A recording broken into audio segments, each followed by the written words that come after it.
आसान है। Please sir. Mentally strong कैसे होते हैं और मेंटली स्ट्रांग होने का मतलब क्या है, ये हमको मिल करके आज फाइंड आउट करना है। पहले ये देखना है कि फिजिकली स्ट्रांग होने का मतलब क्या। सर फिजिकली स्ट्रांग को कह सकते हैं कि जिसके पास स्ट्रेंथ, स्टेमिना और एंड्योरेंस तीनों हो तो उसे फिजिकली फिट कह। Excellent point, let's give big hand for him.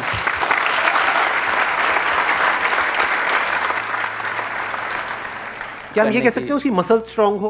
हाँ, क्योंकि कुछ भी लिफ्ट करने के लिए, सही। वेट उठाने के लिए मसल्स का स्ट्रांग होना जरूरी है। मसल्स वीक होंगी तो आप नहीं कर पाओगे, हाँ। है ना। जो ओवरऑल स्ट्रक्चर है उसमें बोन्स भी आ गई, मसल्स भी आ गई, वो स्ट्रांग होनी चाहिए। उसको हम फिजिकल स्ट्रेंथ बोल सकते हैं। अभी यही फंडे जो हम फिजिकल में देख रहे हैं, इसी को मेंटली देख करके और फिर समझने की कोशिश करेंगे स्टेप बाय स्टेप कि उसका मतलब क्या। कि फिजिकल स्टेमिना तो हमको समझ आता है कि फिजिकली हम जल्दी ना थके। कोई बंदा है उसने थोड़ा बहुत काम किया एकदम से थक गया तो इसका मतलब फिजिकली स्ट्रांग नहीं है। जैसे बहुत लोग होते हैं, जैसे ही अपनी फिजिकल ट्रेनिंग करते हैं, कुछ भी करते हैं, हल्का सा भी दर्द होता है तो छोड़ देते हैं, छुई मुई टाइप के, है ना। तो बड़ा दर्द हो रहा है, भाई दर्द नहीं होगा तो बनेगी कैसे, है ना। Right sir. तो हल्का सा भी कुछ होता है तो छोड़ देते हैं, एंड्योर नहीं कर पाते हैं पेन को। Yes sir. तो पेन को एंड्योर करने की जितनी हमारे अंदर पावर है उसको हम एंड्योरेंस बोल सकते हैं। सर मेरे हिसाब से फिजिकली स्ट्रांग होने का मतलब ये है कि सबसे बड़ी चीज़ ये है कि बीमारियों से दूर होना चाहिए उसे। अगर मतलब कई बार ऐसा होता है कि हमें फिजिकली स्ट्रांग दिख रहा है पर्सन, बट वो होता नहीं है। यानी कि एक बंदा हो सकता है वो फिजिकली हमको स्ट्रांग बाहर से दिख रहा हो और वेट भी बहुत अच्छा लिफ्ट कर रहा हो, और लेकिन उसकी इम्यूनिटी वीक हो। Yes sir. तो हम कह सकते हैं अंदर से वो बंदा कितना स्ट्रांग है। यानी कि जो भी डिजीजेज है, मतलब जो भी बीमारियां हैं, उनसे लड़ने की उसके अंदर कितनी पावर है उसकी बॉडी के अंदर। Yes sir. एक तो फिजिकल पावर, एक है उसकी इम्यूनिटी हम बोल सकते हैं। Yes sir. अब एक एक करके इन पॉइंट को देखते हैं कि मेंटल स्ट्रेंथ में किस तरीके से हम अप्लाई कर सकते हैं। सबसे पहले बात हमने करी फिजिकली स्ट्रांग होने का मतलब क्या, स्ट्रेंथ। मतलब आप कह लो वेट उठाना है। जैसे कहीं हम जा रहे हैं रेलवे स्टेशन पे, यहाँ पे, वहाँ पे, एयरपोर्ट पे, और अगर दोनों हाथ में पूरा भारी भारी पूरा भरा हुआ लगेज है, जैसा हम लोग इंडियंस ज़्यादातर लेकर के जाते हैं, लगेज बंदे से भारी होता है, सही है नहीं है। 3-3 बंदे बैठ बैठ करके उसको पैक कर रहे होते हैं घर पे, माँ चढ़ी होती है और साथ में बच्चे भी, बेटा तू भी आ जा, तू भी आ जा, पति अरे तू क्या देगा, इधर बैठ। सारे बैठे हुए हैं और उसको बंद कर रहे हैं, फिर उसको उठा रहे हैं, है ना। तो कहने का मतलब है कि अगर आपकी मसल स्ट्रांग है तो आप उठा लोगे, एफर्टलेसली उठा लोगे। इसी को तो फिजिकल स्ट्रेंथ कहेंगे। एक है बहुत एफर्ट लगा के आपको कुछ छोटा सा काम करना पड़ रहा है, एक है बहुत बड़ा काम भी आप कर रहे हो बिना किसी एफर्ट के। क्यों? क्योंकि आपकी बॉडी स्ट्रांग है, आपकी मसल स्ट्रांग है। बिल्कुल इसी तरह से थिंकिंग मसल्स, यानी कि कोई प्रॉब्लम आई तो आप ये देख सकते हो आपकी थिंकिंग मसल्स कैसी है, बेस्ड अपॉन कि आपका रिएक्शन कैसा है जब कोई आपकी लाइफ में प्रॉब्लम आती है। 3 सिचुएशंस हैं यहां पे, तीनों को एक एक करके देखते हैं। एक है कोई बड़ी प्रॉब्लम आई हमारे सामने और हमने अपने हथियार डाल दिए और हम एकदम से परेशान हो गए, तो हम क्या कहेंगे, हमारी मेंटल मसल्स कैसी है, वीक है। मतलब बिल्कुल ऐसा हो गया कि लगेज थोड़ा सा भारी है तो लगेज भारी है मैं नहीं उठाऊंगा। अरे भाई अपने आप को स्ट्रांग कर, मैं आगे ट्रैवल नहीं करूंगा। क्यों? क्योंकि लगेज भारी है, मैं तो यही रहूंगा, बस स्टैंड पे ही रहूंगा, मैं नहीं जाऊंगा।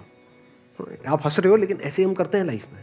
कोई बड़ी प्रॉब्लम आई तो हम क्या करते हैं, अपने हथियार डाल देते हैं, मतलब वी गिव अप, फेस ही नहीं करते हैं उस प्रॉब्लम को। ऐसी कोई प्रॉब्लम नहीं है जिसका सोल्यूशन ना हो इस दुनिया में। अगर प्रॉब्लम है तो सोल्यूशन भी है, बट सोल्यूशन तक पहुंचने के लिए we need thinking muscles, we need to think a lot in the right direction. और ये राइट डायरेक्शन और रॉन्ग डायरेक्शन क्या है? राइट डायरेक्शन मतलब solution oriented approach, wrong direction मतलब प्रॉब्लम ओरिएंटेड अप्रोच, कि हम प्रॉब्लम में ही जाकर के स्टक हो गए हैं, बस उससे आगे बढ़ ही नहीं रहा है हमारा दिमाग। इसको हम कह सकते हैं मेंटली हमारी जो मसल्स हैं वो वीक है, मेंटली हम वीक है। दूसरा सिनेरियो क्या है, कोई प्रॉब्लम आई, उससे हम लड़े और लड़ने के बाद में बहुत एफर्ट लगाया, बहुत दिमाग लगाया, बहुत मेहनत करी, लड़े और जीत गए, मतलब उस प्रॉब्लम का हमने सॉल्यूशन निकाल लिया। क्या हम कह सकते हैं कि आप मेंटली बहुत स्ट्रांग हो? नहीं, नो। व्हाई? एग्जैक्टली, बिकॉज आपको बहुत एफर्ट लगाना पड़ रहा है। समझ गए ना? हाँ, जैसे कोई बैग उठाना है तो बहुत एफर्ट लगाना पड़ रहा है जी, दोनों हाथ लगा दिए और ये घसीट घसीट के जा रहे हो, और पहुंच गए, कह रहे हो हाँ मैं तो वो। भाई कुछ नहीं, तेरी कमर में लचक आ चुकी है। The second scenario is better than the first scenario but not as good as the third scenario. Third scenario क्या है?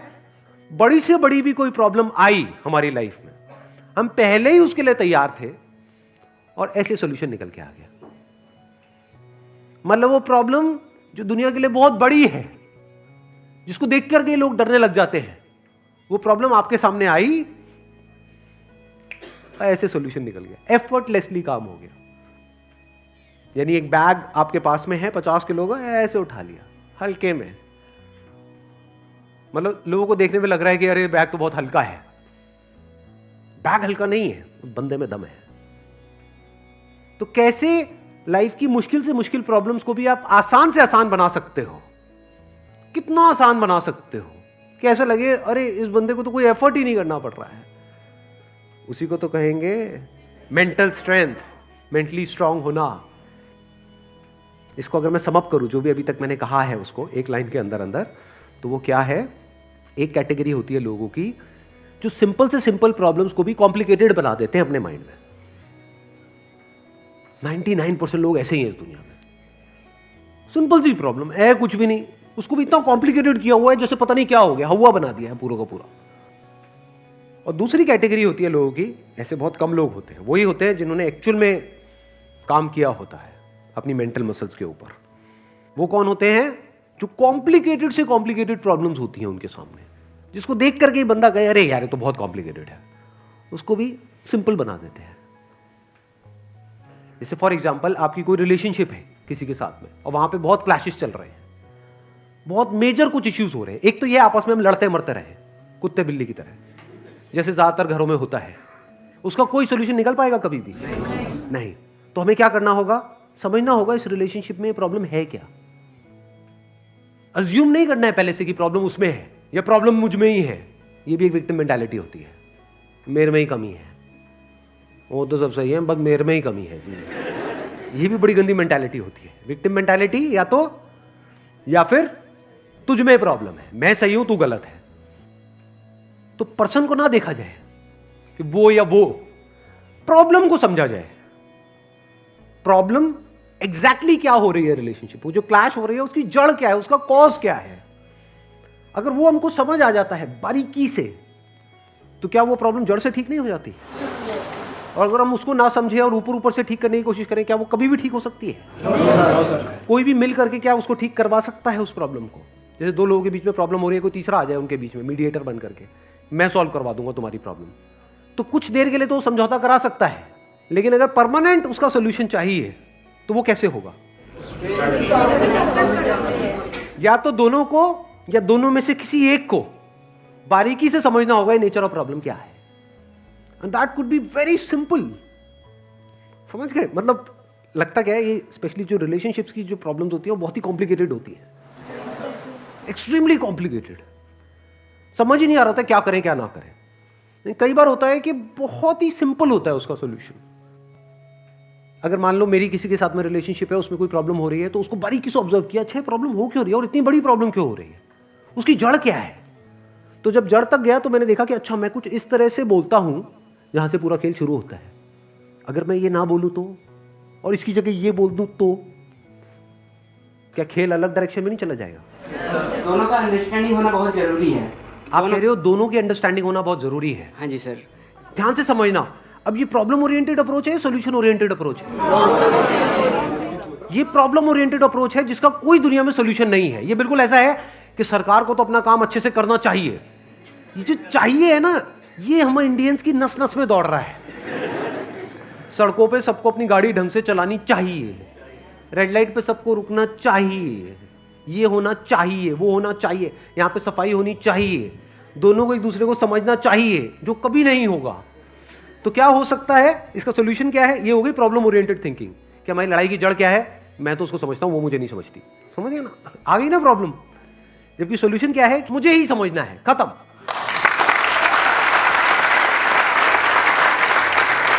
Thank you so much for coming.